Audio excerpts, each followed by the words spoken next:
ಸನ್ಮಾನ್ಯ ಅಧ್ಯಕ್ಷರೇ, ಚುಕ್ಕೆ ಗುರುತಿನ ಸಂಖ್ಯೆ 563 ಸಮಾಜ ಕಲ್ಯಾಣ ಇಲಾಖೆ ಸಚಿವರಿಗೆ ಕೇಳಬಯಸ್ತೇನೆ.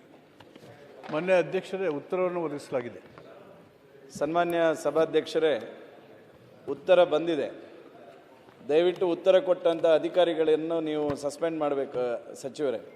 ಯಾಕಂತ ಹೇಳಿದರೆ, ನಾನು ಕೇಳಿರ್ತಕ್ಕಂಥ ಪ್ರಶ್ನೆ ದಕ್ಷಿಣ ಕನ್ನಡ ಜಿಲ್ಲೆಯ ವಿಧಾನಸಭಾ ಕ್ಷೇತ್ರದ ಅಭಿವೃದ್ಧಿಗೆ ಸಮಾಜ ಕಲ್ಯಾಣ ಇಲಾಖೆಯ ವಿವಿಧ ಯೋಜನೆಯಡಿಯಲ್ಲಿ 3 ವರ್ಷಗಳಲ್ಲಿ ಬಿಡುಗಡೆಯಾದ ಅನುದಾನ ಎಷ್ಟು ಅಂತ ಕೇಳಿದ್ದೆ. ಅದಕ್ಕೆ ಅನುಬಂಧ 1ರಲ್ಲಿ ಉತ್ತರ ಕೊಟ್ಟಿದ್ದಾರೆ. ಉತ್ತರವನ್ನು ನೋಡಿದಾಗ ದಕ್ಷಿಣ ಕನ್ನಡ ಜಿಲ್ಲೆ ಜನ ಏನು ಅನ್ಯಾಯ ಮಾಡಿದ್ದಾರೆ ಅಂತ ತಿಳ್ಕೊಳ್ಬೇಕು. ಎಲ್ಲ ವಿಧಾನಸಭಾ ಕ್ಷೇತ್ರಗಳಿಗೆ ಎಲ್ಲವೂ 0. ಆದರೆ 2024-25ರಲ್ಲಿ 3,66,00,000 ರೂಪಾಯಿ ನನ್ನ ವಿಧಾನಸಭಾ ಕ್ಷೇತ್ರಕ್ಕೆ ಒಂದಕ್ಕೆ ಇದೆ. ಈ ಜಿಲ್ಲೆ ಯಾವ ವಿಧಾನಸಭಾ ಕ್ಷೇತ್ರಕ್ಕೂ ₹1 ಅನುದಾನ ಅದರಲ್ಲಿ ಪುತ್ತೂರಿಗೆ 66 ಮತ್ತು ಒಂದು ಸುಳ್ಯಕ್ಕೆ 1,25,00,000 ಅಂತ ಹಾಕಿದ್ದಾರೆ. ನನಗೆ ಪ್ರಶ್ನೆ ಇರ್ತಕ್ಕಂಥ 3,66,00,000 ಒಂದೇ ಒಂದು ಆರ್ಡ್ರ್ ಕಳೆದ ವರ್ಷ ನನ್ನ ವಿಧಾನಸಭಾ ಕ್ಷೇತ್ರಕ್ಕೆ ಆಗಲಿಲ್ಲ. ಆಗದಿರ್ತಕ್ಕಂಥದ್ದನ್ನು ನಿಮ್ಮ ಅಧಿಕಾರಿಗಳು ಹೇಗೆ ಈ ಸದನದಲ್ಲಿ ಉತ್ತರ ಕೊಟ್ಟರು ಎನ್ನುವಂಥದ್ದನ್ನು ನೀವು ಒಂದು ಸ್ವಲ್ಪ ಅಧಿಕಾರಿಗಳ ಜೊತೆಗೆ ಪ್ರಶ್ನೆ ಮಾಡಬೇಕನ್ನುವಂಥದ್ದನ್ನ ನಾನು ಈ ಸಂದರ್ಭದಲ್ಲಿ ಹೇಳಲಿಕ್ಕೆ ಇಷ್ಟಪಡ್ತೇನೆ. ಸನ್ಮಾನ್ಯ ಸಭಾಧ್ಯಕ್ಷರೇ, ಉತ್ತರ ತಪ್ಪು ಸದನಕ್ಕೆ ಕೊಡಬಾರದು ಅಧಿಕಾರಿಗಳು. ಒಂದೇ ಒಂದು ಆದೇಶ ನನ್ನ ವಿಧಾನಸಭಾ ಕ್ಷೇತ್ರಕ್ಕೆ ಆಗಲಿಲ್ಲ. ಅಂಬೇಡ್ಕರ್ ಭವನದ ನಿರ್ಮಾಣದ ದೃಷ್ಟಿಯಿಂದ ಅದು ಸಹ ಉತ್ತರ ತಪ್ಪು ಕೊಟ್ಟಿದ್ದಾರೆ. ಅದರಲ್ಲಿ ಅನುಬಂಧ 1ರಲ್ಲಿ 5 ಲಕ್ಷ ಅಂತ ಹಾಕಿದ್ದಾರೆ. ಆ್ಯಕ್ಚುಲಿ ನೀವು ಅಂಬೇಡ್ಕರ್ ಭವನ ನಿರ್ಮಾಣಕ್ಕೆ 3 ಕೋಟಿ ರೂಪಾಯಿ ಗ್ರಾಂಟ್ ಕೊಟ್ಟಿದ್ದೀರಿ. ಈ ಯಾಕೆ ಇದು ಈ ರೀತಿಯ ತಪ್ಪು ಒಂದು ಉತ್ತರವನ್ನು ಸದನದಲ್ಲಿ ನಿಮ್ಮ ಮೂಲಕ, ಅದು ನೀವು ಅನುಭವಿ ಹಿರಿಯರು ಸಚಿವರು, ನಿಮ್ಮ ಮೂಲಕ ಯಾಕೆ ತಪ್ಪು ಉತ್ತರವನ್ನು ಅದು ಇಲಾಖೆ ಅಧಿಕಾರಿಗಳು ಕೊಡ್ತಾ ಇದ್ದಾರೆ ಅನ್ನುವಂಥದ್ದು ನನಗೆ ಅರ್ಥ ಆಗ್ತಾ ಇಲ್ಲ. ಪ್ರಾಯಶಃ ನಾನು ನಿಮ್ಮ ಹತ್ರ ಇಡೀ ಜಿಲ್ಲೆಯ ಜನರ ಪರವಾಗಿ ರಿಕ್ವೆಸ್ಟ್ ಮಾಡ್ತಾ ಇದ್ದೇನೆ ಸನ್ಮಾನ್ಯ ಸಚಿವರಲ್ಲಿ. ನಮ್ಮ ಜಿಲ್ಲೆಯಲ್ಲಿ ಅತ್ಯಂತ ಹೆಚ್ಚು ಪರಿಶಿಷ್ಟ ಜಾತಿ ಕೊಟ್ಟಿದ್ದಾರೆ, 3 ಕೋಟಿ ಅಂತ ಕೊಟ್ಟಿದ್ದಾರಲ್ಲ. ಅಲ್ಲಲ್ಲ, ಇದರಲ್ಲಿ ಅನುಬಂಧ 1ರಲ್ಲಿ ಉತ್ತರದಲ್ಲಿ ಅದು ಅದರ ಲಾಸ್ಟಿಗೆ ಇದೆ, ಅದನ್ನೇ ಹೇಳಿದ್ದು. ಅನುಬಂಧ 1ರಲ್ಲಿ ತಪ್ಪು ಕೊಟ್ಟಿದ್ದಾರೆ ಅಂತ. ಈಗ ನಾನು ನಿಮ್ಮ ಹತ್ರ ರಿಕ್ವೆಸ್ಟ್ ಮಾಡ್ತಾ ಇದ್ದೇನೆ ಸನ್ಮಾನ್ಯ ಸಚಿವರಲ್ಲಿ, ದಯವಿಟ್ಟು ನಮ್ಮ ಜಿಲ್ಲೆಗೂ ಸ್ವಲ್ಪ ಕರುಣೆ ತೋರಿಸಿ. ನಮ್ಮ ಜಿಲ್ಲೆಯ ತುಂಬ ಕಾಲೋನಿ ರಸ್ತೆಗಳಿಗೆ ಅನುದಾನ ದಯವಿಟ್ಟು ನೀವು ಬಿಡುಗಡೆ ಮಾಡಬೇಕು. ನಾನು ಈಗಾಗಲೇ ನಿಮ್ಮ ಹತ್ರ ಒಂದು 5 ಕೋಟಿ ರೂಪಾಯಿ ಅನುದಾನ ಬೇಕು ಅಂತ ಕೇಳಿದ್ದೇನೆ. ದಯವಿಟ್ಟು ಈ ಸಲ ಆದರೂ ನನ್ನ ವಿಧಾನಸಭಾ ಕ್ಷೇತ್ರಕ್ಕೆ ಮತ್ತು ಇಡೀ ಜಿಲ್ಲೆಯ ಶಾಸಕರುಗಳಿಗೆ ಅನುದಾನವನ್ನು ಕೊಡಬೇಕನ್ನಂತ ವಿನಂತಿಯನ್ನು ಮಾಡ್ತೇನೆ. ಮಾನ್ಯ ಅಧ್ಯಕ್ಷರೇ, ಅವ್ರಿಗೆ ಮಾನ್ಯ ಸದಸ್ಯರು ದಕ್ಷಿಣ ಕನ್ನಡ ಜಿಲ್ಲೆ ಬಗ್ಗೆ ಯಾಕೆ ಈ ಥರ ಕರುಣೆ ಮಾಡಿ ಅಂತ, ಇದು ನಮ್ಮ ಡ್ಯೂಟಿ ಕರುಣೆ ಮಾಡೋದಲ್ಲ, ನಾವು ಎಲ್ಲ ಭಾಗನ ಅಭಿವೃದ್ಧಿ ಮಾಡಬೇಕು ಅಂತೇಳಿ. ಈಗಾಗಲೇ ದಕ್ಷಿಣ ಕನ್ನಡ ಜಿಲ್ಲೆಗೆ ನಾನೇ ಖುದ್ದು ಬಂದು 2 ಹಾಸ್ಟೆಲ್ಗಳನ್ನ ಶಂಕುಸ್ಥಾಪನೆ ಅವು ಉದ್ಘಾಟನೆಗೆ ಇದ್ದಾವೆ. ನಿಮಗೆ ಗೊತ್ತಿದೆ, ಅಲ್ಲಿ ನಮ್ಮ MLAಗಳು ಕೇಳ್ತಾ ಇದ್ದಾರೆ. ಮತ್ತು ಈಗಾಗಲೇ 9,25,00,000 ಜಿಲ್ಲೆಗೆ ಕೊಟ್ಟಿದ್ದೀವಿ. ಅವ್ರ ಜಿಲ್ಲೆಗೆ 3 ಕೋಟಿ ಕೊಟ್ಟಿದ್ದೀರಿ. ಅವ್ರ ಕ್ಷೇತ್ರಕ್ಕೆ ಅಂಬೇಡ್ಕರ್ ಭವನಕ್ಕೆ 75 ಲಕ್ಷ ರೂಪಾಯಿ ಖರ್ಚಾಗಿದೆ. UC ಕೊಟ್ಟರೆ ಉಳಿದದ್ದು ರಿಲೀಸ್ ಮಾಡಿಕೊಡ್ತೀವಿ.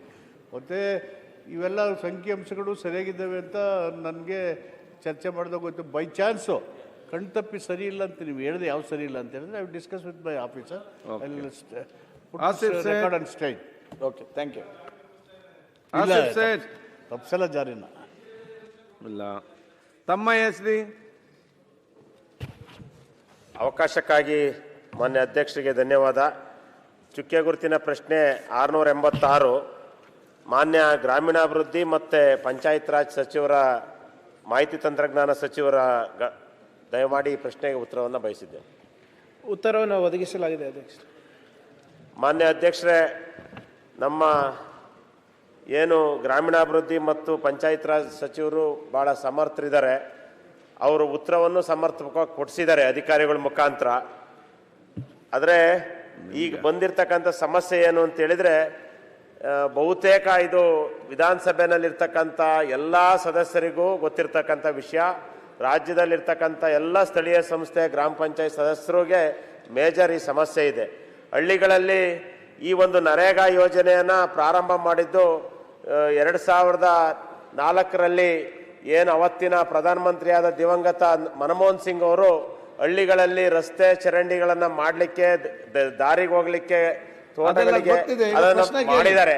ಆದರೆ ಈಗ ಏನಾಗಿದೆ, ನರೇಗಾ ಯೋಜನೆಯಡಿ ಈಗಾಗಲೇ ಅದರಲ್ಲೂ ನಾವು ಮಲೆನಾಡಲ್ಲಿ ಮನೆಗಳನ್ನು ಬೆಟ್ಟ ಗುಡ್ಡ ಸಾಲಿನಲ್ಲಿ ಕಟ್ಕೊಂಡಿದ್ದೇವೆ, ಇಳಿಜಾರು ಪ್ರದೇಶಗಳಲ್ಲಿ ಕಟ್ಟಿದ್ದೀವಿ, ಅದು ಸರ್ವೇ ಸಾಮಾನ್ಯ.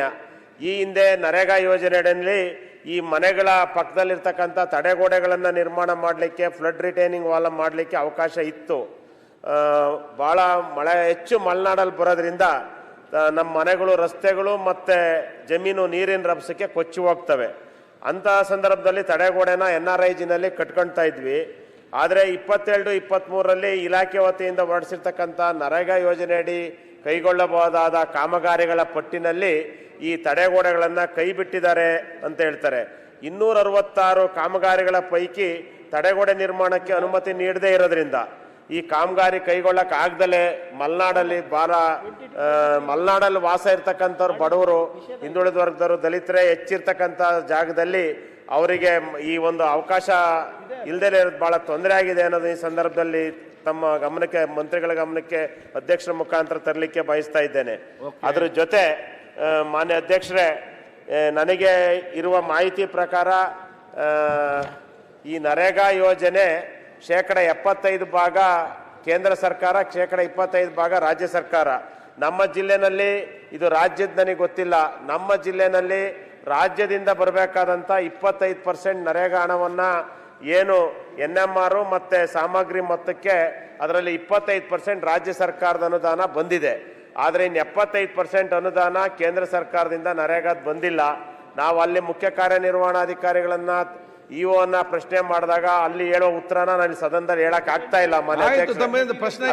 ಪ್ರಶ್ನೆ ಈಗ ನೋಡಿ, ನಮಗೆ ಜಿಲ್ಲೆಗೆ ಬಾಕಿ ಇರುವ 95 ಕೋಟಿ NMR ಹಣ, 10 ಕೋಟಿ ಸಾಮಗ್ರಿ ಮತ ಕೊಡಬೇಕು. ಅದನ್ನ ಯಾವಾಗ ಕೊಡಿಸ್ತಾರೆ ಮಾನ್ಯ ಸಚಿವರು ಉತ್ತರ ಕೊಡಬೇಕು. ಮಾನ್ಯ ಸದಸ್ಯರು ಮೊದಲನೇದಾಗಿ ಚೆನ್ನಾಗಿ ಹೇಳಿದ್ರು, ಅದೇ ಸಮರ್ಥ ಮಂತ್ರಿ ಇದ್ದೇನೆ, ಆದರೆ ಆದ್ಮೇಲೆ ತೊಂದರೆ ಆಯ್ತದೆ. ಈಗಾಗಲೇ ಅವ್ರು ಹೇಳ್ದಾಗೆ ಅದೇ ಆದರೇನೆ ಇಂಪಾರ್ಟೆಂಟ್ ಅಂತ. ಈಗ ಅಷ್ಟೇ ಸಾಕಲ್ಲ ಸರ್ ತಮಗೆ ಒಗ್ಗರಣೆ ಬಿದ್ದರೆ ಅಲ್ಲಿ. ಮಾನ್ಯ ಅಧ್ಯಕ್ಷರೇ, ಅವರು ನಮ್ಮ ತಿಮ್ಮಯ್ಯ ಅವರು ಏನು ಕೇಳಿರೋ ಪ್ರಶ್ನೆ ಇದೆ, ತಡೆಗೋಡೆ ಬಗ್ಗೆ ಇದೆ. ಮನ್ರೇಗಾ ಉದ್ಯೋಗ ಅಧ್ಯಕ್ಷ ನೀವು ತಿಮ್ಮಯ್ಯ ಅಂತ ಕರೆದು ಈಗ ಸಚಿವರು ಎಲ್ಲ ತಿಮ್ಮಯ್ಯ ಅಂತ ಕರೆಯಕ್ಕೆ ಶುರು. ತಮ್ಮಯ್ಯ ಸಾರಿ, ದಯವಿಟ್ಟು ತಮ್ಮಯ್ಯ, ಯಾರು ಕೂಡ ಅವರನ್ನು ತಿಮ್ಮಯ್ಯ ಅಂತ ಕರಿಬೇಡಿ, ತಮ್ಮಯ್ಯ ಅಂತಾನೆ ಕರೀರಿ. ದಯವಿಟ್ಟು ತಿಮ್ಮಯ್ಯ ಅಂತ ಕರೆದ್ರೆ ನಿಮ್ಗೆ ದಂಡ ವಿಧಿಸಲಾಗುವುದು. ಈ ಹೆಸರಿನಲ್ಲಿ ವ್ಯತ್ಯಾಸ ಆದ್ರೆ ಹೇಗಾಗುತ್ತೆ ಅಂತ ನನ್ಕಿಂತ ಚೆನ್ನಾಗಿ ಯಾರಿಗೂ ಗೊತ್ತಿಲ್ಲ ಅಧ್ಯಕ್ಷ. ನನಗೆ ಯಾವಾಗ್ಲೂ ಪ್ರಿಯಾಂಕಾ ಅಂದ್ಬಿಟ್ಟು ನಮ್ಗೆ ನಮ್ದು ಜೆಂಡರೇ ಚೇಂಜ್ ಮಾಡಿಬಿಡ್ತಾರೆ ಒಂದೊಂದ್ಸರಿ. ಸೊ ಹಾಗಾಗಿ ದಯವಿಟ್ಟು ಕ್ಷಮೆ ಇರಲಿ. ಮಾನ್ಯ ಸದಸ್ಯರು ಹೇಳ್ದಂಗೆ ಅಧ್ಯಕ್ಷರೇ, ಉದ್ಯೋಗ ಖಾತ್ರಿನಲ್ಲಿ ತಡೆಗೋಡೆ ನಿರ್ಮಾಣಕ್ಕೆ ನಿಷೇಧ ಯಾವುದೇ ಇಲ್ಲ. ಸೊ ದಯವಿಟ್ಟು ಅಂಥದ್ದು ಮಾಹಿತಿ ಯಾರನ್ನ ಅಲ್ಲಿ ಸ್ಥಳೀಯ ನಮ್ಮ ಆಫೀಸರ್ಸ್ಗಳು ಕೊಟ್ಟಿದ್ರೆ ಅದು ತಪ್ಪು ಮಾಹಿತಿ ಇದೆ ಅಧ್ಯಕ್ಷರೇ. ಅದು ಯಾವುದೇ ರೀತಿಯಾದಂಥ ಅವರಿಗೆ ನಿಷೇಧ ಇಲ್ಲ. ಸೊ ಅದನ್ನು ದಯವಿಟ್ಟು ನಾನು ಕೂಡ CO ಹತ್ರ ಮಾತನಾಡಿ ಅಂಥದ್ದು ಯಾವುದಾದ್ರೂ ಅಲ್ಲಿ ಲೋಕಲಲ್ಲಿ ಏನಾದರೂ ಆರ್ಡರ್ ಇಶ್ಯೂ ಮಾಡಿದರೆ I will look into that. But as of now you are free to construct the embankment sir. ಅದು ಹೊರತುಪಡಿಸಿ ಸರ್, ಅವರು ಭಾಳ ಒಂದು ಪ್ರಮುಖವಾದಂಥ ಪ್ರಶ್ನೆ